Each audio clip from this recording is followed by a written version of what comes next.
জগন্নাথ বিশ্ববিদ্যালয়, সেখানে আমাদের ভিপি, জিএস এবং জকসুর যারা নির্বাচিত প্রতিনিধি রয়েছেন তাদেরকে রক্তাক্ত করা হয়েছে, হামলা করা হয়েছে। তারা ক্যাম্পাসকে বাইরে টোকাই দিয়ে ঘিরে রেখেছে। শুধু তাই না, এখানে যারা ছাত্রদলের নেতৃত্বে আছেন তাদের অন্তত 15 বছর আগে ছাত্রজীবন শেষ হয়েছে, রানিং কোনো ছাত্র নাই। কিন্তু এই ছাত্রদেরকেই নিয়ে এসে পুনর্বাসন, টেন্ডার দেয়া, চাঁদাবাজি করা, দখল বাণিজ্য করা, সকল কার্যক্রমে ভিসি প্রত্যক্ষভাবে তাদেরকে সহযোগিতা করে যাচ্ছে। আমরা সরকারকে উদাত্ত আহ্বান জানাই, ক্যাম্পাসগুলোকে যদি আপনারা উত্তপ্ত করতে চান তাহলে এর পরিণতি ভালো হবে না। রক্তের বদলা যদি আপনার নেওয়া শুরু করি, আমাদের যে রক্ত ঝরছে, আমরা সহনশীলতার পরিচয় দিচ্ছি। বারংবার আপনাদেরকে বলছি, আমরা আমাদের জনশক্তিদেরকে আমরা নিবৃত করার চেষ্টা করছি। আমরা কোনো সংঘাতে জড়াতে চাই না। আপনারা নির্দ্বিধায় চাঁদাবাজি করছেন, সন্ত্রাসী করছেন, হল বাণিজ্য করছেন, আমরা সেইগুলোর প্রতিবাদ জানাচ্ছি শুধুমাত্র। কিন্তু প্রতিরোধ যদি গড়ে তোলার শুরু করি আমরা, তাহলে আপনারা কোনো ক্যাম্পাসে টিকতে পারবেন না। শিক্ষার্থীরা ফুঁসে উঠেছে। আমরা বারবার বলার চেষ্টা করছি প্রশাসনকে, বিশ্ববিদ্যালয়ের প্রশাসন তাতে কর্ণপাত করছে না। আমরা সরকারের কাছে বলার চেষ্টা করছি, কর্ণপাত করছে না। সুতরাং আমাদের যা করণীয়, আমরা সেই দিকেই যাব। বিশ্ববিদ্যালয় ক্যাম্পাসগুলো যদি উত্তপ্ত হয়, পুরো বাংলাদেশ উত্তপ্ত হয়ে যাবে। আপনাদের ক্ষমতার মসনদ টিকে থাকা অনেক কঠিন হয়ে যাবে আপনাদের জন্য। অন্ধভাবে দলীয়করণ করে অযোগ্য একজন ব্যক্তিকে জগন্নাথ বিশ্ববিদ্যালয়ের দলীয়করণের মধ্য দিয়ে ভিসি নিয়োগ দেওয়া হয়েছে। সেই নগ্ন দলীয়করণকারী একজন ব্যক্তি ভিসি হওয়ার পর থেকে একের পর এক ছাত্রদলকে সেখানে প্রেফারেন্স দিচ্ছে। শিক্ষার্থীদের জন্য দীর্ঘ সময় ধরে আন্দোলন করে সরকারের কাছ থেকে তাদের যে ন্যায্য বৃত্তি, সেই বৃত্তি আদায় করার পরে সেই বৃত্তি এখন বন্টনের জন্য ছাত্রদলকে ডেকেছে। তাদের কাছে অর্থ তুলে দিবে, তাদের কাছে বিল্ডিং ব্যবস্থাপনার দায়িত্ব তাদের হাতে তুলে দিতে যাচ্ছে এই প্রশাসন। এত নোংরা একটা প্রশাসন, শিক্ষকরা যে এত নোংরা হতে পারে, তা এই বিষয়কে না দেখলে কেউ বিশ্বাস করতে পারবে না। আমরা ধিক্কার জানাই এমন শিক্ষাগুরুকে। এ কারণেই বলা হয় দুর্জন বিদ্বান, সে দুর্জন বিদ্বান হলেও পরিত্যাজ্য। তিনি যে আচরণগুলো করছেন এবং ক্যাম্পাসে ভিসি প্রত্যক্ষ মদদে, প্রত্যক্ষ নেতৃত্বে, গতকাল বেগম রোকেয়া বিশ্ববিদ্যালয়ে ইসলামী ছাত্র শিবির আয়োজিত আলোকচিত্র প্রদর্শনী, জুলাইয়ের গ্রাফিতি অঙ্কন, জুলাইয়ের ডকুমেন্টারি প্রদর্শন, এই প্রোগ্রামকে কেন্দ্র করে বাইরের কিছু টোকাইদেরকে নিয়ে এসে আমাদের সেই প্রোগ্রামে তারা হামলা চালায়। একের পর এক হামলা চালিয়ে ডকুফিল্ম এবং ডকুমেন্টারি যেগুলো প্রদর্শিত হয়েছিল সেগুলোতে তারা ভাঙচুর করে। পরবর্তীতে ছাত্রদের বাধার মুখে তারা ক্যাম্পাস থেকে পালিয়ে যেতে বাধ্য হয়। আপনাদের যা খুশি তাই করেন, কিন্তু মোলা জোলাইয়া সংবিধান সংশোধনের নামে আপনাদের ইচ্ছা মতো, খায়েশ মতো কিছু সংশোধন করলে পরিষ্কার বার্তা হলো, বাংলাদেশের জুলাই যোদ্ধারা 18 কোটি মানুষ আপনাদের এই সংশোধন ঘৃণা ভরে প্রত্যাখ্যান করবে। আপনারা যাই করেন, এটাকে জুলাই সংস্কার বলা হবে না, এটাকে কোনোভাবে মেনে নেওয়া হবে না। এবং আপনাদের বিরুদ্ধে উত্তরোত্তর আন্দোলন শক্তিশালী করার মাধ্যমে আপনাদেরকেও চূড়ান্ত পরিণতির দিকে নিয়ে যাওয়া হবে। সংগ্রামী ভাইরা আমার, এই জুলাই চেতনা কেন শক্তিশালী? এই চেতনায় 1971 সালের মুক্তিযুদ্ধের যে মূল মন্ত্র ছিল, সাম্য, মানবিক মর্যাদা এবং সামাজিক সুবিচার, অবাধ গণতন্ত্র, এই জুলাই চেতনায় সেটাকেই ধারণ করা হয়েছে। জুলাই চেতনায় বলা হয়েছে ওই ওয়ান জাস্টিস, আমরা একটি ন্যায্যতা ভিত্তিক, আমরা একটা ইনসাফ ভিত্তিক সমাজ চাই। এই ইনসাফের মধ্যে 71-এর চেতনা আছে, জুলাইয়ের চেতনা আছে, বাংলাদেশের সংখ্যাগরিষ্ঠ ধর্মপ্রাণ মানুষের নৈতিক মূল্যবোধের চেতনাও এখানে আছে। সুতরাং আপনারা না মানলেও বাংলাদেশের মানুষ তাদের হৃদয় থেকে জুলাইয়ের চেতনা কখনো মুছে যেতে দেবে না। আপনারা 3টা শহীদ পরিবারের বক্তব্য শুনেছেন, 2জন সন্তানহারা পিতা আর 1জন পিতাহারা সন্তানের বক্তব্য শুনেছেন। তারা কি কথা বলেছেন?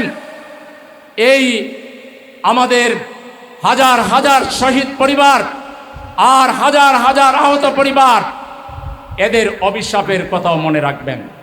এবং বাংলাদেশের কোটি কোটি মানুষের যে আকাঙ্ক্ষা, মানুষ মনে করেছিল জুলাইয়ের মাধ্যমে আমরা বাংলাদেশকে প্রকৃত অর্থে সেই মহান মুক্তিযুদ্ধের চেতনা, আমাদের ইনসাফের যে চেতনা, সেই চেতনাবোধে বাংলাদেশে আমরা প্রতিষ্ঠিত করতে যাচ্ছি।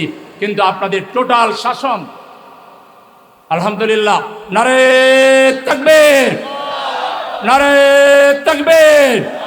প্রধান অতিথির আগমন, শুভেচ্ছা, স্বাগতম, নারে তাকবীর। আলহামদুলিল্লাহ। সম্মানিত উপস্থিতি, আমাদের মাননীয় প্রধান অতিথি ইতিমধ্যে মঞ্চে এসে আসন গ্রহণ করেছেন, আমরা তাকে স্বাগত জানাই। ইনশাআল্লাহ অল্প কিছুক্ষণের মধ্যেই আমরা আমাদের প্রধান অতিথির বক্তব্য শুনবো ইনশাআল্লাহ।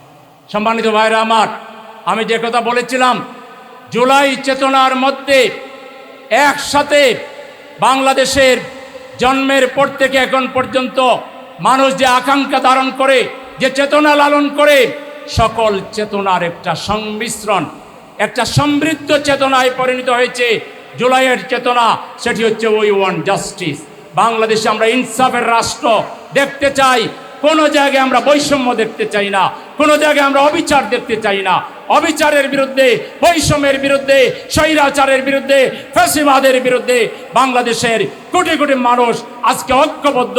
তারা জুলাই চেতনা বাস্তবায়ন করেই, জুলাইয়ের চেতনার আলোকে নতুন বাংলাদেশ বিনির্মাণ করেই তারা গড়ে ফিরে যাবে ইনশাআল্লাহ। 2 নম্বর, আজকে আমাদের দাবি হচ্ছে জুলাইয়ে যারা শহীদ হয়েছিলেন, আহত হয়েছিলেন, সেই শহীদ পরিবার, আহত পরিবার মামলা করেছেন। আজকে মামলার অগ্রগতি কি? আমরা মামলার অগ্রগতি দেখি। হাসানুল কেন যেই জুলাই সংগ্রামে জনগণের বিরুদ্ধে রাষ্ট্রকে লেলিয়ে দেওয়ার জন্য একটা মাস্টার মাইন্ড হিসেবে কাজ করেছিল, সেই হাসানুল ইনুর মামলা প্রমাণ করার জন্য যে দক্ষ প্রসিকিউটর টিম দরকার ছিল, সেই প্রসিকিউশনের মধ্যে আমরা দেখলাম একেবারেই তাদের মধ্যে কোনো চেতনা নাই। যেন তেনভাবে মামলা ফেস করার কারণে এরকম একটা অপরাধী কোর্ট থেকে মাত্র 10 বছরের সাজা পেয়েছে। আজকে এই সরকার দলীয়করণে মাত্রাতিরিক্ত সীমা অতিক্রম করে বিশ্ববিদ্যালয়ের ভিসি, কোর্ট কাছারি, আপনার প্রশাসনের সর্বস্তরে তারা শুধু দলীয়করণ আর দলীয়করণ। ভিসিদের সময় ছিল কমপক্ষে 2-2.5 বছর। ইন্টারিম গভর্নমেন্ট যাদেরকে নিয়োগ দিয়েছিল তাদের সময় ছিল। কোনো কারণ দেখানো ছাড়াই শুধু দলীয় লোক বসাইতে হবে, সব ভিসিদেরকে সরিয়ে নেওয়া হয়েছে। এই যে আমাদের ট্রাইব্যুনাল, এই ট্রাইব্যুনালে একজন প্রসিকিউটর যিনি জুলাই যোদ্ধা, সাহসিকতার সাথে তিনি মামলা ফেস করে শেখ হাসিনার মতো একটা সন্ত্রাসী এবং গণহত্যাকারীকে ফাঁসির মঞ্চে নিতে তিনি সক্ষম হয়েছিলেন। এখানে কোন কারণে তাকে বদলিয়ে এমন একজনকে দিলেন যে মামলার রায় এখন আমরা পেলাম মাত্র 10 বছরে। এজন্য আমরা মনে করি এখানে ফ্যাসিবাদকে দূষণ করার জন্য কোন একটা বিশেষ শক্তির ইশারায় ট্রাইব্যুনালে পরিবর্তন আনা হয়েছে প্রসিকিউশনের মধ্যে। এখন মামলার গতি হলো ধীরগতি। আমরা এই ধীরগতি চাই না। প্রত্যেকটা হত্যাকাণ্ডের তদন্ত শেষ করে, দ্রুত বিচার শেষ করে আসামিদেরকে, খুনিদেরকে বিচারের কাঠগড়ায় দাঁড় করাতে হবে। এই ব্যাপারে সরকারের যে শ্লথ গতি, আমরা এই গতি চাই না। অনতিবিলম্বে এই গতিকে আরো বৃদ্ধি করে আমাদের জুলাইয়ের শহীদ এবং আহত যারা হয়েছেন, সেই খুনি শহীদদের খুনি যারা, তাদেরকে বিচারের কাঠগড়ায় দাঁড় করাতে হবে। সংগ্রামী ভাইরা আমার, তাই আজকে আমাদের বোধহয় ঘরে ফিরে যাওয়ার সময় শেষ হয়ে গেছে। আমরা ধারণা করেছিলাম আর হয়তো আমরা রাস্তায় আমাদেরকে বিচরণ করতে হবে না, হয়তো পার্লামেন্টে কথা বললেই হবে, হয়তো টক শোতে কথা বললেই হবে, হয়তো প্রেস ক্লাবে গোল চত্বর, গোল টেবিল বৈঠক করলেই হবে। কিন্তু না, ক্ষমতাসীনরা যেভাবে তারা একের পর এক এদেশে দুর্নীতি, ঘুষ বাণিজ্য এবং আইন শৃঙ্খলা পরিস্থিতির যে অবনতি, আজকে এই ঢাকা শহর, এখানে চলার কোনো উপায় নেই। সামান্য বৃষ্টি হইলে জলাবদ্ধতা। এই যে কয়েকদিন আগে বৃষ্টি হয়েছে, স্কুলের ছাত্রছাত্রীরা সাঁতার কেটে তাদেরকে পরীক্ষার হলে যেতে হয়েছে। এই শহরকে 54 বছর থেকে যারা শাসন করেছেন, জলাবদ্ধতার মতো একটা সামান্য বিষয় তারা সমাধান করতে পারেন নাই। যানজট, আপনি কোথায় যাবেন 2.5-3 ঘন্টা রাস্তায় বসে থাকতে হবে, যানজটের সমাধান তারা দিতে পারেন না। দুর্গন্ধ, ময়লার দুর্গন্ধে শিশুদের আজকে তারা অসুস্থ হয়ে পড়েছেন, বয়স্করা অসুস্থ হয়ে যাচ্ছেন। এই শহরে ফজরের নামাজে যান, এশার নামাজে যান, আপনাকে নাকে রুমাল দিয়ে কষ্ট করে নামাজে যেতে হবে। যত্রতত্র শুধু ময়লার ছড়াছড়ি, দুর্গন্ধ। আজকে এই শহরের শিশুদের নিরাপত্তা নেই, নারীদের নিরাপত্তা নেই। আজকে আমরা প্রায় চিন্তায় আমাদের নাগরিকদের জীবন দিতে দেখছি। এখানে মাদকের কারবার আজকে বেপরোয়া হয়ে উঠেছে। মাদক আজকে আপনার ঘরের ভিতরে খাবার টেবিলে চলে গিয়েছে। একজন মহিলা এমপি পার্লামেন্টে বলেছেন, এদেশে খাদ্যে ভেজাল আছে কিন্তু মাদকে কোনো ভেজাল নাই। আজকে মাদককে ব্যাপকভাবে ছড়িয়ে দেওয়া হচ্ছে। এখানে সিটি কোনো প্রশাসন আছে বলে চোখে পড়ছে না। আমরা ইন্টারিম গভর্নমেন্টের সময় একজন সিটি প্রশাসক পেয়েছিলাম, তার মাধ্যমে আমরা কিছু কাজকর্ম, কিছু খাল, কিছু রাস্তাঘাট আমরা পরিষ্কার পরিচ্ছন্ন করতে পেরেছিলাম, মশক নিধন করতে পেরেছিলাম।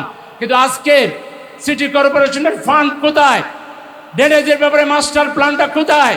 আজকে যারা সরকারি দল আপনারা ওয়াদা করেছিলেন, আমাদের ইন্টারিম গভর্নমেন্ট যেটা করেছিল ক্রান্তিকালের জন্য তারা প্রশাসক নিয়োগ দিয়েছিল, আপনারা ইশতেহারে বলেছিলেন আপনারা সেটা করবেন না। আপনারা লজ্জা শরমের মাথা খেয়ে আপনারা এসে সেই আইনকে আবার বহাল করে প্রশাসক দিয়ে সিটি চালাতে গিয়ে আজকে নাগরিকদের দুর্ভোগের কোনো সীমা নেই। আমরা এটা চাই না। আমরা অনতিবিলম্বে সিটি কর্পোরেশনের নির্বাচন সবার আগে চাই। কে আপনারা চান সিটি কর্পোরেশনের নির্বাচন দিয়ে জনদুর্ভোগ, নাগরিক দুর্ভোগ অনতিবিলম্বে কমানোর উদ্যোগ সরকারকে নিতে হবে। আপনারা এত উন্নয়ন করতেছেন, বলেন আপনাদেরকে জনগণ পছন্দ করেছে 51%, তো ভোট দিলে ভয় পান কেন? ঢাকা তো বাংলাদেশের রাজধানী, অর্থনৈতিক কেন্দ্র। ঢাকায় যদি ভয় পান, গ্রামে তো কোনো পাত্তাই পাবেন না। ঢাকায় যদি ভয় পান, গ্রামের জনগণ আপনাদেরকে লাল কার্ড দেখাবার জন্য প্রস্তুত হয়ে আছে। এজন্য একটু টেস্ট করেন, নির্বাচনটা ঢাকা থেকে শুরু করেন। আমরা প্রস্তুত আছি। আমরা দেখাবো আমাদের মাননীয় বিরোধী দলের নেতার নেতৃত্বে বিগত 4 মাসে পার্লামেন্টের বাইরে জনগণের সমস্যার সমাধানে আমাদের নেতৃবৃন্দ, আমাদের এমপিরা যে ভূমিকা পালন করেছেন, জনগণ বিচার করবে তারা আগামী দিনে কাদেরকে নেতা হিসেবে দেখতে চায়। সুতরাং ভয় ভীতির ঊর্ধ্বে উঠে কোনো প্রকার ছলচাতুরি কিংবা জাতীয় নির্বাচনের মতো স্থানীয় নির্বাচনে সব জায়গায় লোক বসিয়ে রেজাল্ট কারসাজি করে পাশ করার যদি চিন্তা করেন, মনে রাখবেন মাননীয় বিরোধী দলের নেতার উপস্থিতি বলছি, তাহলে আপনাদের ক্ষমতা দরেই হেঁচকা টান দেওয়া হবে। এখানে ভোট হইতে হবে 100% নিরপেক্ষ এবং ভোট জনগণ যাকে দিবে তার পক্ষে রায় আসতে হবে। এর বাইরে গেলে আমরা 12ই ফেব্রুয়ারির প্রতিশোধ স্থানীয় নির্বাচনে নেব ইনশাআল্লাহ। সেজন্য সবাইকে প্রস্তুতি নেওয়ার উদাত্ত আহ্বান জানিয়ে আমাদের মাননীয় বিরোধী দলের নেতা তিনি বলবেন আজকে জাতির কণ্ঠস্বর। তিনি জানেন আজকে তিনি পার্লামেন্টে যে রোল প্লে করছেন, বাইরেও করছেন, আগামী দিনে আমাদের কি করতে হবে তিনি একটা ভবিষ্যৎবাণী বলে রেখেছেন। প্রয়োজনে যদি অনিবার্য আরেকটা বিপ্লব বাংলাদেশের মানুষের অধিকার আদায়ের জন্য, গণতন্ত্রকে প্রতিষ্ঠা করার জন্য, ইনসাফ ভিত্তিক বাংলাদেশের জন্য, গণতান্ত্রিক সংবিধানের জন্য, স্বৈরাচার আর ফ্যাসিবাদ মুক্ত বাংলাদেশ কায়েম করার জন্য জাতির কণ্ঠস্বর জননেতা ডক্টর শফিকুর রহমান যদি আরেকটা অনিবার্য বিপ্লবের ডাক দেন, সেই বিপ্লব সফল করার জন্য আপনারা জীবন বাজি রেখে আবু সাইদ মুক্তের মতো রাস্তায় নামতে রাজি আছেন? সবাইকে প্রস্তুতি নেওয়ার উদাত্ত আহ্বান জানিয়ে আজকে এই এলাকায় ব্যবসায়ী ভাইরা আপনাদের কিছুটা আমরা কষ্ট দিয়েছি। আশপাশে ব্যবসা প্রতিষ্ঠানগুলো আমাদের মাইকের আওয়াজ এবং জনগণের কারণে আপনারা কিছুটা কষ্ট পেয়েছেন। আমরা এই জন্য আন্তরিকভাবে দুঃখিত। আশা করি মাননীয় বিরোধী দলের নেতা, আপনাদের প্রিয় নেতা, আপনাদের নির্বাচিত নেতা, ঢাকা 15 আসনের মাননীয় এমপি মহোদয়ের বক্তৃতা শোনার পর কষ্ট যেটা আছে এটা আপনাদের কেটে যাবে। তারপরও আমি আন্তরিকভাবে দুঃখ প্রকাশ করে সহযোগিতার জন্য সবাইকে ধন্যবাদ জানিয়ে, আয়োজকদেরকে ধন্যবাদ জানিয়ে আমার কথা এখানে শেষ করছি। আল্লাহ হাফেজ। বাংলাদেশ জিন্দাবাদ। বাংলাদেশ জামাত ইসলামী জিন্দাবাদ।